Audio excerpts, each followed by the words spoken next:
Hello friends, ration shop interview ஆனது இன்றைக்கி நடந்தது. அதாவது நம்ம சப்ஸ்கிரைபர் சிவகங்கை மாவட்டத்தை சேர்ந்த ஒரு நபர் பார்த்திங்கன்னா அவருடைய இன்டர்வியூ எக்ஸ்பீரியன்ஸை ஃபுல்லாக ஷேர் பண்ணியிருக்காரு. அண்ட் நம்ம பிடிஎஃப் வந்து நிறைய கொஷின் வந்திருக்குன்னு அவர் ரொம்ப தேங்க் பண்ணியிருக்காரு. அந்த ஆடியோ பார்த்திங்கன்னா நம்ம பின்னாடி அட்டாச் பண்ணியிருக்கோம். அண்ட் அவர் என்னென்ன பர்சனலாக கேள்வி கேட்டாங்க அதெல்லாம் பார்த்திங்கன்னா அவர் ஃபுல்லாக எக்ஸ்பிளைன் பண்ணியிருக்காரு.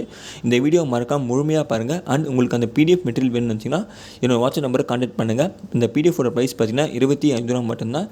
25 ரூபா பே பண்ணிட்டு ஸ்க்ரீன்ஷாட் அமைச்சிட்டு நம்ம பிடிஎஃப் வந்து வாங்கிக்கோங்க. அதில் பார்த்திங்கன்னா கிட்டத்தட்ட ஒரு 100 கேள்விகள் வந்து இருக்கும். அதில் வந்து பார்த்திங்கன்னா இன்டர்வியூவில் இன்றைக்கி நிறைய கேள்விகள் வந்திருக்குன்னு சொல்லியிருக்காரு. அது நீங்களே ஆடியோ அட்டாச் பண்ணியிருக்கேன், கேளுங்க. அண்ட் இன்டர்வியூ எந்த மாதிரிலாம் அட்டன் பண்ணணும், டாக்குமெண்ட்ஸ் என்ன கொண்டு போகணும், ஒரிஜினல் என்ன வேணும், அண்ட் ஜெராக்ஸ் என்ன வேணும்னு சொல்லிட்டு அவரே பார்த்திங்கன்னா ஜென்ரலாகவே சொல்லியிருக்காரு. அண்ட் அதையும் கேளுங்க. இந்த வீடியோ முழுமையாக பார்க்கறது மூலிமா உங்களுக்கு ஒரு ஹோப் கிடைக்கும் நம்புகிறேன். அண்ட் தைரியமாக இன்டர்வியூ அட்டன் பண்ணுங்கள். ரொம்ப சுலபமான ஒரு இன்டர்வியூ தான். ஜென்ரல் கேள்வி தான் கேட்பாங்க. அண்ட் ஒரு சிச்சுவேஷனான கேள்வி தான் கேட்பாங்க. வீடியோ முழுமையாக பாருங்கள், ஆடியோ நல்லா கேளுங்க. வாட்ஸ்அப் நம்பரை நான் ஸ்க்ரீனில் ஷோ பண்ணுற பாருங்கள், 9629451337. உங்களுக்கு எந்த டவுட்டாக இருந்தாலும் அதை மெசேஜ் பண்ணி கேளுங்க. அண்ட் கால் பண்ணி கேளுங்க. நான் கண்டிப்பாக உங்களுக்கு டவுட்டை கிளியர் பண்ணுறேன். அது எந்த ஒரு சந்தேகமும் தேவையில்லை. வாட்ஸ்அப் மெசேஜ் பண்ணி பிடிஎஃப் என்னாலும் பை பண்ணிக்கோங்க. செல்ஃப் இன்ட்ரோ வந்து உன் பேர் என்ன, நீ என்ன படிக்கிற, இந்த மாதிரி கேட்டாங்க. ஓகே. நம்மளை பற்றி. அடுத்து வந்து உணவுத்துறை அமைச்சராக வந்து யார் இருக்கா.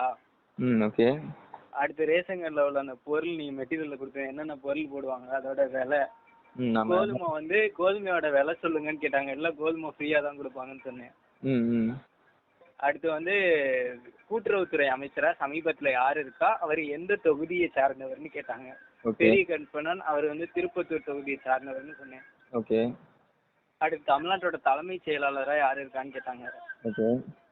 நான் ஏபி முருகானந்தம் இந்த மாதிரிலாம் சொன்னேன். அடுத்து வந்து இப்போ வந்து என் பேர் ஷாருக் கான்னா, இப்போ வந்து அவர் என்ன ஃபீல்டில் இருக்காருன்னு கேட்டாங்க. சினிமா ஃபீல்டில். அவர் நடிச்ச படம் ஏதாவது சொல்லுங்கன்னு பதாண்ட. அதோட கான்செப்ட் வந்து அந்த படத்தை பத்தி கான்செப்ட் கேட்டாங்க.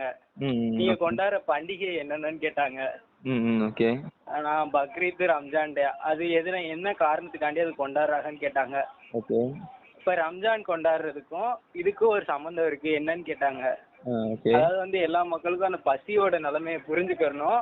இதுக்கும் என்ன சம்பந்தம்னா, இந்த PHKCA வறுமை கோட்டில் உள்ள மக்களுக்கும் இந்த உணவு கிடைக்கணும், கம்மியான விலையில கிடைக்கணும், அந்த மாதிரி சொன்னேன். அடுத்து ஓகேன்னு சொல்லிட்டு கடைசியில வந்து தேங்க்யூ சொல்லிட்டு அவளே வந்துச்சு. அடுத்து கூட்டுறவு சிம்பிளா ஏதோ கேட்டாங்க.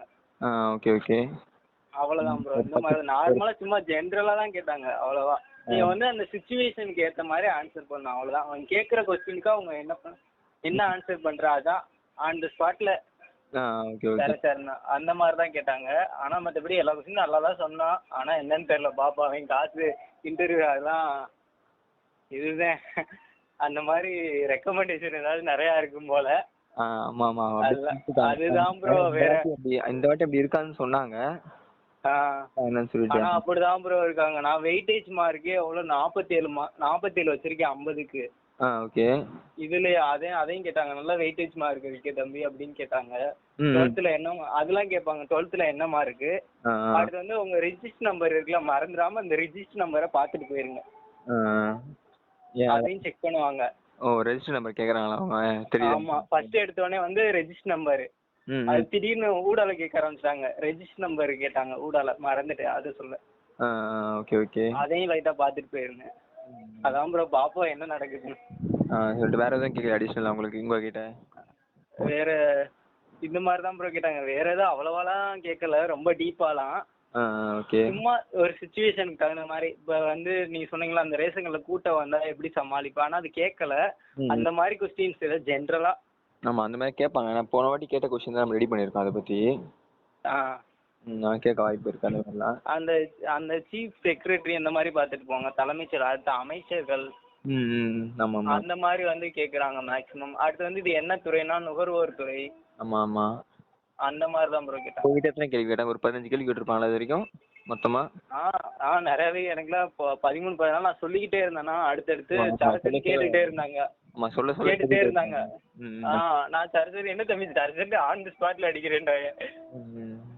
அதான் சரிண்ணா. கிடைக்க வாய்ப்பு இருக்கு ப்ரோ, கண்டிப்பா கிடைக்க வாய்ப்பு இருக்கு. அப்படின்னா போன வாட்டி நம்ம ஃப்ரெண்டு சேனல்ல இருந்து ஒரு 3 பேர் செலக்ட் ஆனாங்க இன்டர்வியூ அட்டெண்ட் நேர்வழி. அவங்களே ஃபோன் பண்ணி சொன்னாங்க இதே உங்க சேனல் செலக்ட் ஆகணும் அப்படி சொல்லிட்டு. அதான் கிடைக்க வாய்ப்பு இருக்கு. அதான் ப்ரோ. ரிசல்ட் வரும், ரிசல்ட் வந்தா பார்க்கலாம் என்னன்னு. சரி ப்ரோ, நான் பார்த்துட்டு உங்கள்கிட்ட சொல்கிறேன். வந்த உடனே டிசம்பர் லாஸ்ட்டில் தானே வரும்? ஆமாம் வந்தா அப்டேட் பண்ணுங்க, கால் பண்ணி கூட சரி ப்ரோ. நீங்கள் எந்த மாவட்டம்? சிவகங்கையா? சிவாங்க. ஓகே ஓகேங்க. சர்டிஃபிகேட் வெரிஃபிகேஷன் எப்படி நடந்தது? சர்டிஃபிகேட் வெரிஃபிகேஷன் வந்து நம்பர் ஃபர்ஸ்ட்டு உட்கார வச்சாங்க. First row, second row, third ரோன்னு ஒரு 30-40 ரோ கிட்ட இருந்துச்சு. ஓகே. அதுலேயே ஒவ்வொரு ஆளும் பெஞ்ச் போட்டு 1ஆம் நம்பர்னா ஒரு ஆள் முடிய போயிட்டு இது எல்லா சர்டிஃபிகேட்டையும் ஃபர்ஸ்ட் பார்த்தாங்க. பார்த்துட்டு பிஎஸ்டிஎம் வச்சுருந்தா அது கேட்டாங்க. ஓகே. அடுத்து வந்து இந்த 10th 12th மார்க் ஷீட்டு, அடுத்து டிசிலாம் அவ்வளோவா கேட்கல. டிசி சும்மா வந்து வாங்கி பார்த்தாங்க. ஒரிஜினல் இல்லைனாலும் பிரச்சனை இல்லைன்ட்டாங்க. ஜெராக்ஸ் இருந்தாலே போதும், அது நீங்கள் படிச்சுக்கிட்டு இருக்கீங்கன்னா அது பிரச்சனை இல்லைன்ட்டாங்க. ஓகே. அந்த மாதிரி தான் ப்ரோ சொன்னாங்க. இந்த பர்த் சர்டிஃபிகேட்லாம் கேட்டாங்களா? அதெல்லாம் கேட்கல ப்ரோ. ஆனால் இந்த ஆதார் கேட்டாங்க. ஆதார் இல்லைனா ஓட்டர் ஐடி, அதை ஃபர்ஸ்ட்டு எடுத்தோடனே அதை வாங்கி பார்த்தாங்க. Okay okay. வெரிஃபிகேஷனுக்காண்டி. யாரும் ரிஜெக்ட்லாம் பண்ணல உங்கள் லிஸ்ட்டில் சர்டிஃபிகேட் சரியில்லை சொல்லிட்டு? அப்படிலாம் ரிஜெக்ட் பண்ணல ப்ரோ. அவ்வளோவா ரிஜெக்ட்லாம் எதுவும் பண்ணல. ஆனால் அந்த ஜெராக்ஸ் வந்து கொண்டு வரலன்னா டைம் கொடுத்தாங்க, அப்போ போய் எடுத்துட்டு வந்துருங்க அப்படின்னு. இப்போ ஒரிஜினல் கொண்டு வரலன்னா, ஒரிஜினல் எதுவுமே கொண்டு வரலன்னா போக சொல்லிட்டாங்க. ஓ அப்படியா? Okay okay. ஆமாம், ஒரிஜினல் சர்டிஃபிகேட்டு. மற்றபடி கம்யூனிட்டி சர்டிஃபிகேட் எல்லாம் கேட்டாங்களா? அது வந்து சும்மா நான் கார்டு மாதிரி தான் ப்ரோ வச்சிருந்தேன். அதனால அதெல்லாம் இது ஓகேன்ட்டாங்க, ஒன்றும் பிரச்சனை இல்லைன்ட்டாங்க. Okay okay. ஆனால் பிஎஸ்டிஎம் வந்து ஃபுல் அண்ட் ஃபுல் கவர்மெண்ட்ல படிச்சிருக்கணுமா? ஆமாம். இல்லை அந்த பிஎஸ்டிஎம்லேயே சில பேருக்கு சொல்லியிருப்பாங்க இந்த 6 to 10 அப்படி சொல்லிட்டு. அப்படி கேட்டாங்களா இல்லை ஃபுல்லாக இருக்குன்னு சொல்லிட்டு கேட்டாங்களா? இல்லை ஏதாவது ஒவ்வொரு தனித்தனியாக 12th வரையும் வச்சிருக்கணும். நாங்கள் 1 to 5, 6 to 10, 11th 12th தனித்தனியாக 3 இருக்குன்னு சொன்னாங்க. கண்டிப்பாக இருந்தே ஆகணுன்ட்டாங்களா அது?